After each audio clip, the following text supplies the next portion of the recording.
Hey guys, it's Mindy from Our Inspired Roots. I teach people how to homestead for better health, and today we're talking about scratch cooking, so let's jump in. Believe it or not, I don't love cooking. I don't hate it, but it's not one of my favorite things. And my friends and family are always saying, oh, you must love cooking so much, you cook all the time. Well, I do cook all the time, but loving doing it isn't my main reason. One of my main reasons for cooking is that it's healthier. I know what's going into my food. I know that the ingredients that I'm choosing are healthy ingredients. And that is probably the main reason that I cook as much as I do. But another reason is that it's less expensive. If I were to go to a restaurant to get my food every day, that would add up pretty quickly. And so would going somewhere like Paleo on the Go, which is really high quality food, but it's going to cost a lot more. So making food at home is always going to save you money too. Another reason is just that cooking is a lost art, and so I can see why some people really enjoy cooking, because you have this bunch of ingredients that are either not really edible on their own, or they just don't taste that great on their own, and you transform them into this beautiful meal that everyone's enjoying, and you get to sit around with your family and be together and enjoy this food, and it nourishes your body. So I totally see why people do love cooking. Another reason that I cook from scratch is that it's a lost skill. 100 years ago or 200 years ago, people knew how to cook. If you wanted to eat, you had to cook, or someone in your family had to cook. Today, a lot of people don't know how to cook anything other than something they put in the microwave or a package that they put into the oven. It's an important skill for everybody to know. Even if you only know one or two meals, you need to know how to do something. And so that's one reason that I cook from scratch, is that I think it's an important skill to have, and I want my kids to learn it too. So how do you switch from eating packaged and processed foods to eating home-cooked food that is made with real ingredients and healthy for you?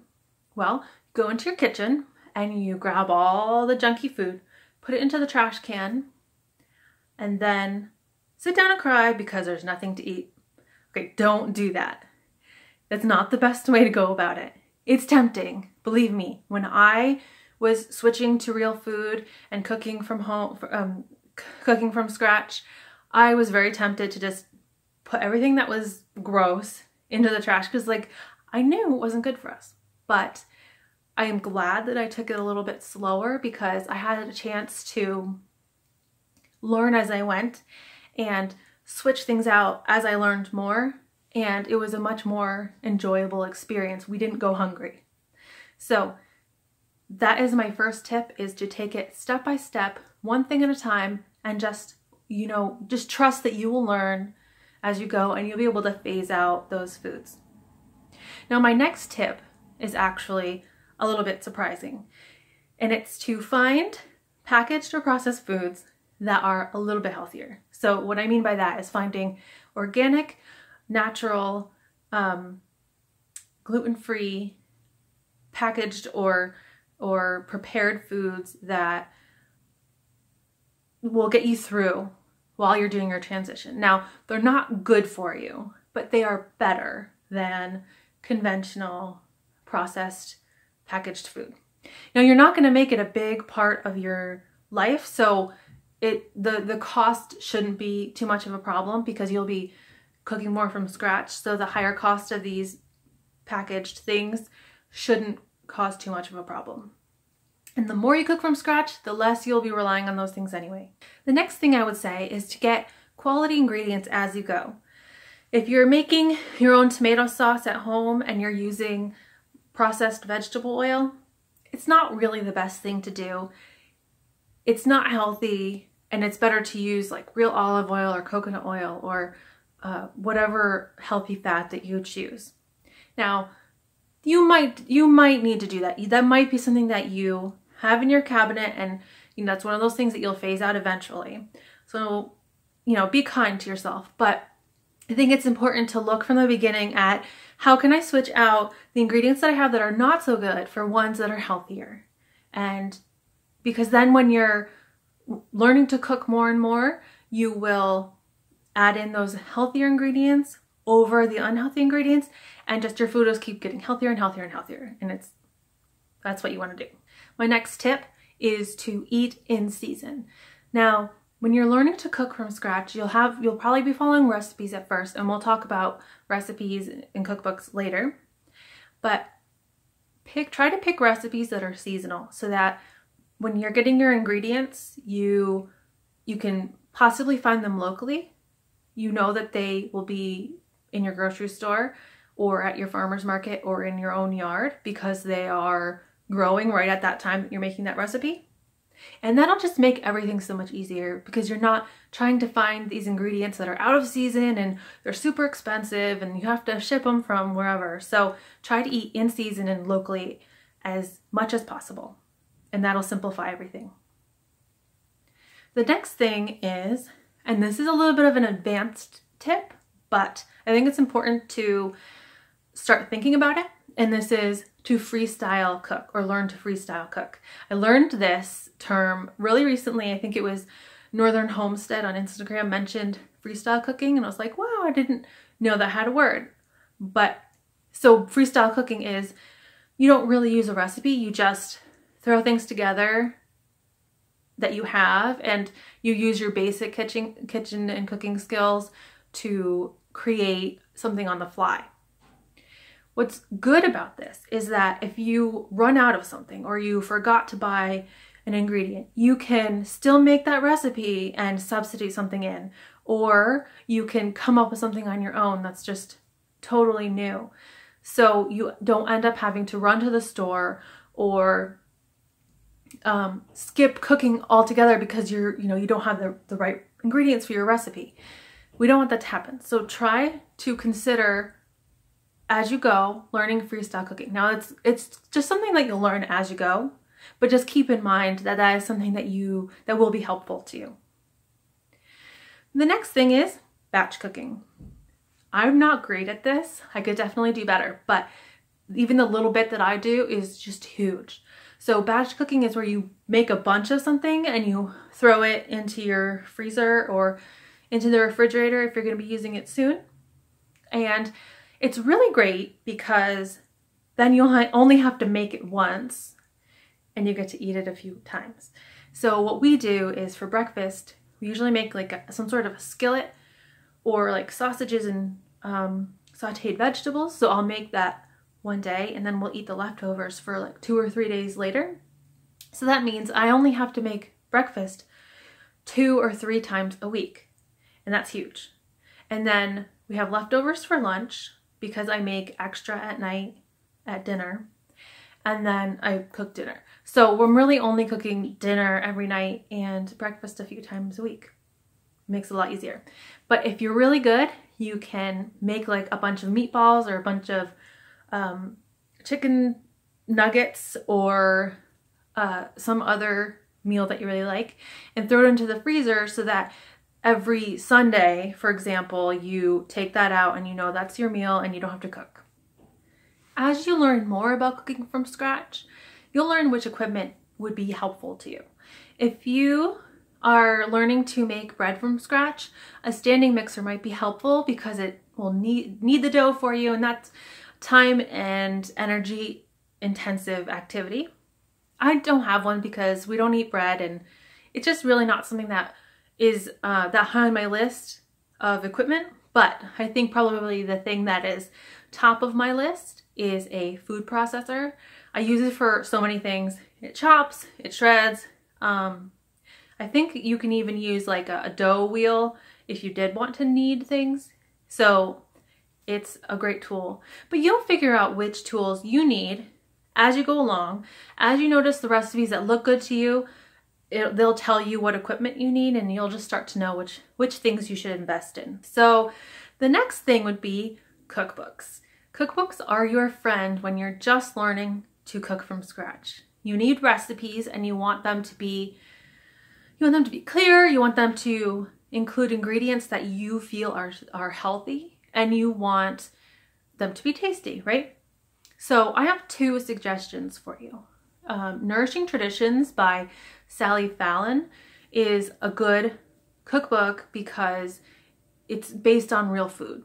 So you know that the ingredients are healthy. You know that the recipes will include all of those good ingredients that you don't need to do any work to figure out if the recipe is actually healthy. And then the second one is Shay Elliott's From Scratch. This is Shay Elliott of the Elliott Homestead. She does a great job of including healthy ingredients and making her recipes really appealing. So those are my 2 suggestions for cookbooks, and I'll link those in the description. And so now that you know all the best tips, all of my insider information, now I'm going to take you into the kitchen so that I can show you this really simple recipe that I make a lot because my kids actually like it and will eat it. And it's super easy and it's good and it's actually paleo and AIP compliant, which is sometimes hard to find. And so now let's go do that. Okay, so now we're gonna start our recipe. It's balsamic maple chicken and sauteed cabbage. So first, I start with the chicken. You can preheat the oven to 350. Then I put chicken thighs into a pan. You could probably use chicken breasts too, but I always use thighs. I like to throw in some mushrooms. You don't have to. This is totally optional. You can just leave it chicken. And then I put the seasoning in, which I don't measure. So I'll try to guess how much I'm putting in, but it's probably like, so this is balsamic vinegar. I'm going to put in, it's probably like a 1/4 cup, but I just kind of throw some in there. And then I put coconut oil. You could use butter if you wanted to. That's probably 2 tablespoons, so maybe like 4 tablespoons total.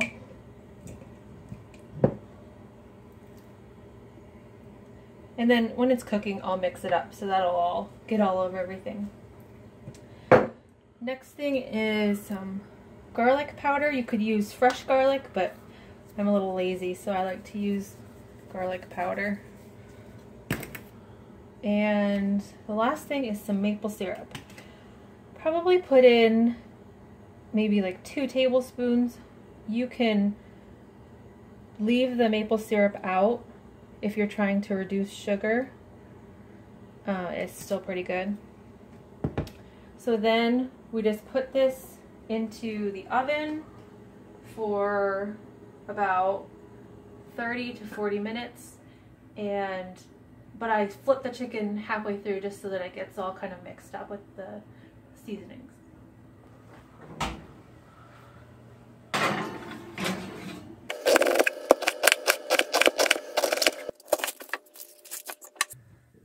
So this is how I cut onions so that they are pretty small. You cut it in half, and you cut this part in half. Then you lay it down, cut 1, 2, 3, turn it, and then you can cut pieces here, and then they're all chopped up. This knife isn't sharp enough, but if it were, I could just do it really quick. Now we're ready to make the sauteed cabbage. It's really easy. I've already heated the cast iron pan with some coconut oil in it, and I've chopped the onions and I've sliced the cabbage. So the first thing we're going to do after that's heated up is put the onions in.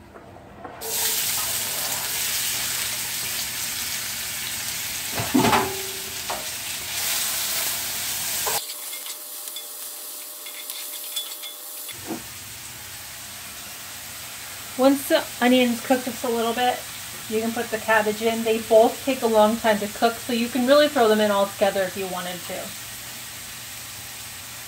I like to just kind of break it up a little as it goes in. And this is a whole head of cabbage. If you have too much cabbage, you can cook half of it, put half in, cook it down a little bit, and then put the other half in. So I just chop it a little because some of these pieces are kind of big, and I realized that I had a little bit of the core in there, so I'll take that out. So you just saute this for like 20 minutes to 30 minutes. And right now it's on medium, so I'm going to turn it down a little to like medium low. I'm going to stir this every so often, but I'm just going to cover it and let it cook for 20 to 30 minutes, and it should be done about the same time as the chicken that's in the oven. And that's pretty much it. You can add garlic to this, or any like a whole bunch of other, you could do turmeric, and cinnamon. You can do a whole bunch of things with this, but I really like it just with onion, and I'm a huge garlic fan too, but I like it just with onion. So it's really simple, really easy, and really delicious. Well, here's the meal, and I should mention that I forgot to salt it when I put the chicken in and when I put the cabbage in. I did salt the cabbage after and salted the chicken after. Definitely put salt in your meal. I often forget, but it's important. Let me know if you have any questions in the comments below. You can find me on Instagram at Our Inspired Roots, and don't forget to hit that subscribe button. Thanks for watching, and I will see you in the next video.